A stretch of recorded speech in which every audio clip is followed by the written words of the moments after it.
Hello, good morning. The house is very quiet. Early morning cappuccino, 4 a.m. Everybody else, I assume, is still sleeping.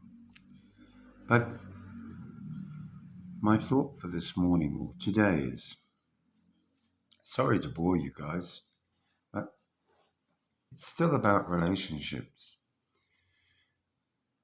One thing that I've learned over here is that relationships can be difficult, they can be fraught with danger, especially here in the Philippines. I don't know so much overseas in places such as Thailand, but within the framework of what I've discovered myself here and talking to others, I've raised the issue before, and that is about communication. You know, often the reaction of your Filipino is the opposite to what is helpful. It's the opposite to what is conciliatory. It throws more gasoline on the fire, which is already smouldering. And sometimes that is half the problem with communication with your Filipino, because when you attempt to get your point across, they reverse it back onto you.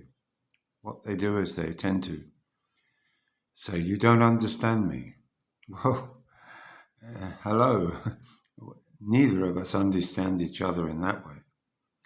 At a very basic level, we, at least as human beings, understand, most of us understand body language. We understand eyeball to eyeball.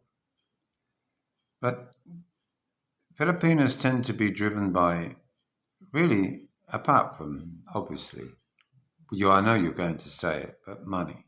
But more importantly, they're driven by emotion, and they really can't control their emotion. They can't control their anger, their frustration, their moods. They can be very moody people. And because of that, if you're an upbeat kind of guy, or a guy that sort of says, "Oh, I can do anything," thinking in the back of your mind, well, I'm here in a country where I can do anything. And that's a great feeling. A feeling of security, a feeling of not worrying about tomorrow the same way. But when a Filipino doesn't worry about tomorrow, there's a different measuring stick, because you and I might decide, well, I'm going to put $50 aside every week, and that's 200 a month, 2.5 grand a year. So, well, not quite if you do your mathematics right, but 2.5 grand a year. Now, 2.5 grand a year could, in the West, be considered at least the start of holiday money, holiday spending money. And therefore, there's a purpose. But unfortunately, so many of your Filipino out there, money just seems to slip through their fingers, and they don't understand that with everybody doing a little bit of saving, everybody benefits. Oh, I need this. Oh, I need that. You don't have to think about, have I got the money to do it? If something bad happened, catastrophe, you need money. We all need money in the world. But they're so wrapped up in the emotion.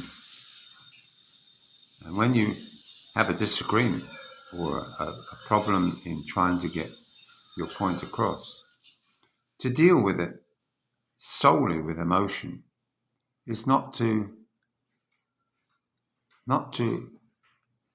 be able. It's stifling to her, and it's very frustrating to us foreigners, where we're used to, I suppose, speaking our mind.